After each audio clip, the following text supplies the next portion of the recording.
a watchdog role in our democracy, but how well does media play its role in educating voters? Let's go find out!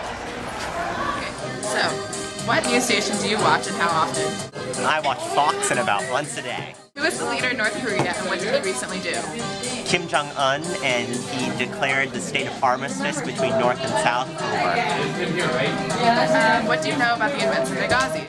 A terror group attacked our consulate there and killed our ambassador. We are still investigating as to see whose fault it is. What news station do you watch and how often? I don't really watch the news. Or NBC, I guess, maybe like once a week. What news station do you watch and how often? I don't really watch the news. Or NBC, I guess, maybe like once a week. What do you know about the events in Benghazi that occurred in September? Okay, who was our current LA mayor? I don't know. Okay. What news station do you watch and how often?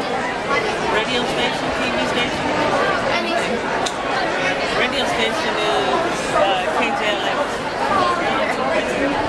Who is the leader in North Korea and what did he recently do?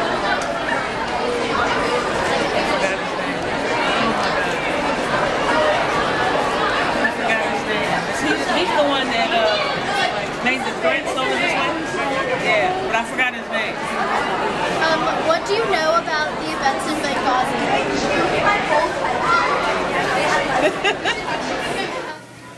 Based on the student interviews, we can tell that some students watch news channels that they identify with, while others don't have much preference. This affected their knowledge on current events, showing that the public is misinformed. Due to the fact that society is progressively more reliant on technology, it is important that stations provide a variety of unbiased information. Now let's hear what KTLA 5 news reporters think about the media's role in democracy. Have they impacted our democracy? Well, you know, they have so much time to fill, and I think in a way they have, because what you're seeing now is I think people choose to watch MSNBC or Fox because they happen to agree with the point of view that they think either of those cable channels represent, and they want to hear their views validated. I think that's one of the reasons to watch. If you agree with that side, you want to see your views backed up by whatever information they have.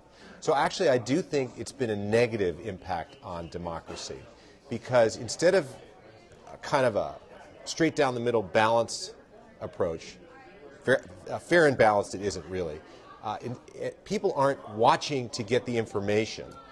They already have the opinion and they want it to be backed up by what they're seeing. So it doesn't change their minds. They're not going into watching news with the attitude of, well, let's see what happened. Let me make a judgment. Let me look at something where it's going to be even-handed and I'm going to be able to figure out what my opinion should be. No, they're starting out with what their opinion is and they want to see it validated. In a democracy, I think that news programs, news reporters should simply inform the democracy, give them the facts and allow those facts to allow those people to make decisions that will then keep our democracy wonderful and flowing.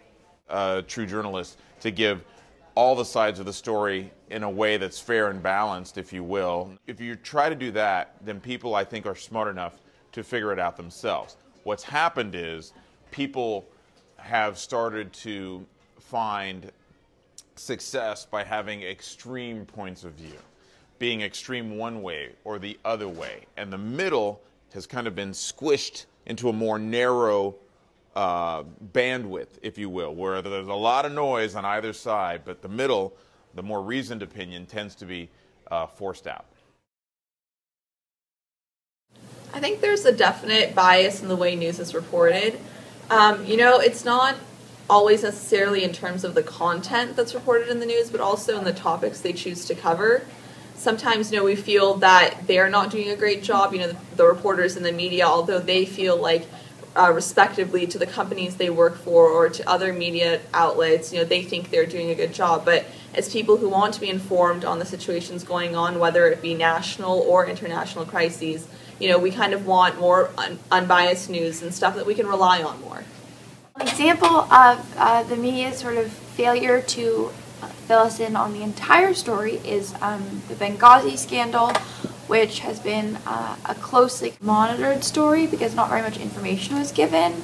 The consulate had requested the administration send more security to the compound, but the requests were ignored even though there was an obvious threat posed. And Charles Cotherman, who's a syndicated columnist, argued that this is a journalistic scandal. I mean, the fact that there's not a word about any of this in the New York Times or Washington Post today sort of shows that journalism has an ability to skew public perception of current affairs.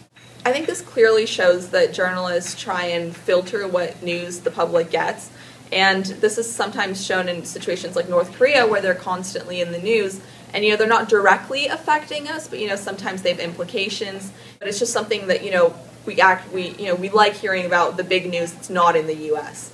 And I think it's all just kind of misconstrued how the public wants the information that's affecting us, and we want the right information, but we can't seem to get unbiased information on what we want. A cornerstone of democracy is having an informed public that can make choices based on sort of knowing the entirety of the situation, and the current state of our media is really compromising that because the public is sort of hearing these very polarized viewpoints. It's more now for shock value than it is for actually informative purposes.